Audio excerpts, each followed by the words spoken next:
తాజా 30 మనిషికి ఆస్తి పెరిగే కొద్దీ ఇంద్రభవనం లాంటి ఇల్లు కట్టుకోవాలనే కోరిక ఉంటుంది. మన దేశంలో అత్యంత శ్రీమంతుడైన ముఖేష్ అంబానీ ఇల్లు చూస్తే ఇంద్రుడికి కూడా మతిపోతుంది. వేల కోట్ల రూపాయలని కేవలం ఇంటి కోసమే ముఖేష్ వెచ్చించారు. ఎంత సంపాదించినా పోయేటప్పుడు ఎత్తుకుని పోలేం కదా. అందుకే భూమి మీద ఉండగానే అనుభవించాలని మనిషి భావిస్తుంటాడు. ఒక్క ముఖేష్ అంబానీనే కాదు, మన దేశంలో అపర కుబేరులుగా ఉన్న వారిలో చాలామంది రాజభవనాల్ని నిర్మించుకున్నారు. చరిత్రలో కూడా మనకు ఇలాంటి ఉదాహరణలు కోకొల్లలుగా కనిపిస్తాయి.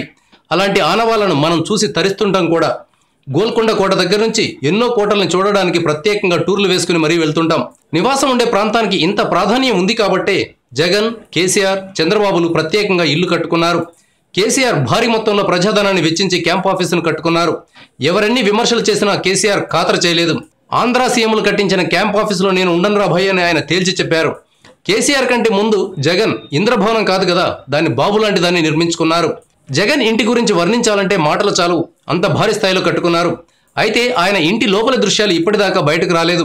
అంత పకడ్బందీగా సెక్యూరిటీ వ్యవస్థను జగన్ పెట్టుకున్నారు. ఇప్పుడు చంద్రబాబు కూడా జగన్, కేసీఆర్ల మాదిరిగానే ఇల్లు కట్టుకున్నారు. చంద్రబాబు ఇంటి లోపలి దృశ్యాలు కూడా బయటకు రాలేదు.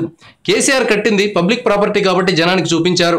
జగన్, చంద్రబాబులు కట్టుకున్నవి ప్రైవేటువి కాబట్టి మీడియాను అనుమతించలేదు.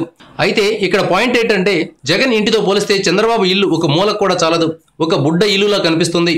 ఎంతైనా జగన్ జగనే, ఏది చేసినా ఆర్భాటంగా చేస్తారాయన. Thank you viewers. ఈ వీడియో మీకు నచ్చితే లైక్ బటన్ టచ్ చేయండి. తాజా 30 ఛానల్కు సబ్స్క్రైబ్ చేయండి. మీ మిత్రులకు షేర్ చేయండి.